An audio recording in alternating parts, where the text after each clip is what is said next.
Elbow హ్యాండ్స్లో పొడవు చెప్పండి. పఫ్తో కలిపి 13. ఫస్ట్ అయితే 10 పెట్టుకోండి, తెలియాలి కదా 10. ఎక్స్ట్రా అనేది మీకు ఎలా రఫ్ మార్క్ చేయడం తెలియాలి. 7 కదా, ఇది చంక 8.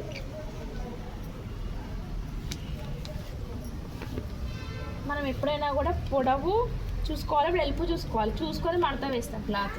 ఒకవేళ సరిపోకపోతే జాయింట్ వేసుకోవాలి చంక కింద. పొడవు అనేది ఇట్లా మడత దగ్గర ఉండాలి, ఇప్పుడు ఎల్పు అనేది ఓపెన్ వైపు ఉండాలి. ఓకేనా? దీంట్లో క్లారిటీగా ఉండాలి. ఎప్పుడైనా మిస్టేక్ అయితే మాత్రం మధ్యలో కట్ అయితే ఓపెన్ అవుతుంది, అది గుర్తుపెట్టుకొని తీసుకోండి. ఇప్పుడు టోటల్గా 10, తర్వాత చేతి లూజు 7, చంక చుట్టుకొలత 8 ఉంది కదా, చూసుకున్నాం. తర్వాత ఇప్పుడు 10 దగ్గర నుంచి నార్మల్ హ్యాండ్ ఎలా కట్ చేస్తారు మీరు? నార్మల్ హ్యాండ్కి ఇక్కడ నుంచి డౌన్ 3 ఇంచెసా, 3 ఇంచెస్.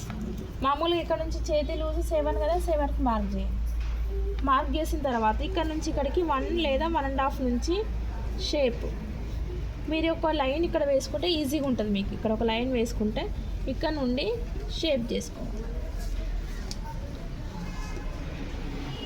ఇది అసలు 5, ఎక్స్ట్రా 2, మొత్తం 7. ఇక్కడ నుంచి ఇక్కడికి అసలు వస్తుంది, తర్వాత ఎక్స్ట్రాది కలిపి చంకలూసి. ఇప్పుడు ఇది నార్మల్ హ్యాండ్ మీరు ఇలా మార్క్ చేసుకోండి. మార్క్ చేసుకున్న తర్వాత ఇప్పుడు ఏంటి, పైన పఫ్ మాత్రమే, పైన ఎల్బో హ్యాండ్స్కి పైన పఫ్ ఎంత పెట్టుకున్నాం మనం? 3 ఇంచెస్ కదా, 3 ఇంచెస్ ఇటు సైడ్ 2.5 పెట్టండి. 2.5 పెట్టి షేప్ చేసుకోవాలి.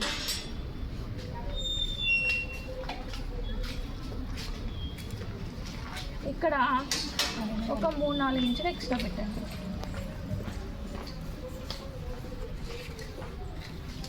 ఓన్లీ పైననే పఫ్ కదా, కింద పఫ్ కూడా ఉంటే ఇక్కడ కలిపి తీసుకోవాలి ఈక్వల్గా.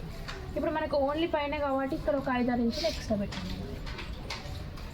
ఇక్కడ నుంచి ఇక్కడికి షేప్, ఇది 3 ఇంచెస్ ఎక్స్ట్రా, ఇది 2.5, టోటల్గా 13 పొడవు. దీని ప్రకారం కట్ చేసుకోవాలి.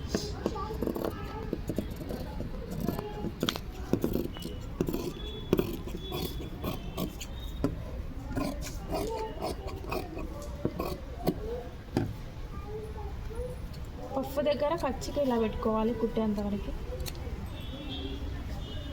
ఎక్కడ ఎక్స్ట్రా పెట్టామో అక్కడ వరకు పఫ్ ఖర్చు. ఇది నెంబర్ 2. నెక్స్ట్ ఏంటి, ఫిష్ కట్కి పేపర్ ఇవ్వాలి. న్యూస్